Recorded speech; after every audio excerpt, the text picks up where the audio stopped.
What's up, you guys? Welcome to your first episode of DICEgame, where your boy Dice brings you the best information, the best news, and all the best clips from the music business.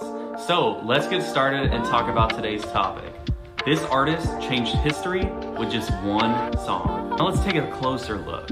Born in Cleveland, Ohio, Scott Mescudi, aka Kid Cudi, had to grow up really fast after the death of his father. And that sent him on a path and a musical journey that led him to New York, where he had to make ends meet and hustle all the way through.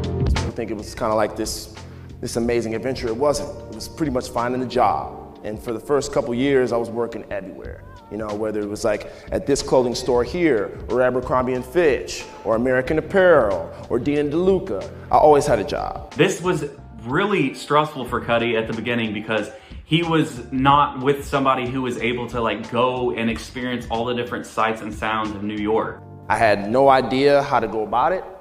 I was living with my uncle, who was up in age at the time, 80 years old. He was an older uncle. So when I moved to New York, it's not like he could show me around and show me all the cool spots, you know. He was just kind of like, there's a train, and you get a Metro card, and you go. He had to discover everything on his own. Cudi was working at a clothing store, and Kanye West actually came in to buy something and walked out with the ink tag on it, so it alerted, and Kid Cudi ran after him and then realized who it was. And he was like, whoa, it's Kanye. And he wasn't really feeling it first. But then later down the road, when a kid named Cudi, the mixtape was released, Kanye hit him back up and was like, you know what, let's do something. After chasing several opportunities, Cudi did get radio play and led to his success of Day and Night. Day and Night was one of the first emotionally transparent and atmospheric rap songs of the modern era. A lot of these artists like Billie Eilish and Travis Scott really took influence from Kid Cudi and infused it into their music today. When he first came out, bro, oh yeah, it's right there. Shit, I got my record collection. Cudi is so dope, dude.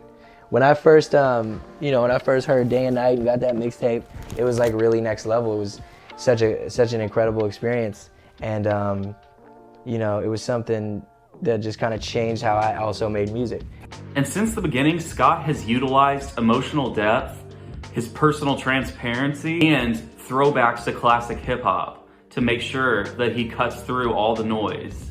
Something really important to Cudi also is mental health. Scott's effect on a lot of these artists is clear, and it's because he affected the way that they could share and be honest about the things they were going through, whether it was suicidal tendencies, depression, anxiety, you name it. Kid Cudi's like really like one of the main dudes I kind of like looked at and listened to all the time. He saved my life. He saved me from doing like random bad things to myself, kept me like focused. Like just through his music or personal relationship? Well, not just through his music, cause I didn't know him until like the first time I ever met Kanye. That was the first time I ever met him. But, what was it about Cudi's music that spoke to you so much? I felt like he really dialed in on like the youth and really dialed in on like inspiration, like how to inspire you. Like his words was like very selected on like what to do. I felt like he always made the soundtrack to like my life or anybody's life who was like going through the same thing. I went through this, I went through that. You know, my mom didn't have this. You know, we had to go through Christmas to do this. But the beats and everything just sounded like, you know, the Nutcracker. Do you think that he gets the credit for how big of a cultural influence? Nah, not at all. I think he fathered a lot of the music and a lot of style of music. I just feel well, like, we know what he did for Kanye, for sure. Like that's, everybody talks about that. Yeah, you know, I think he's a good like influence and good like, you know, help, and his writing and like. This led to these artists being able to be emotionally honest with their fans and to tell them the struggles that they go through. Thanks for watching this video, and make sure to subscribe, comment, like, and share. Thanks again, and I'll see you next time for DICEgame.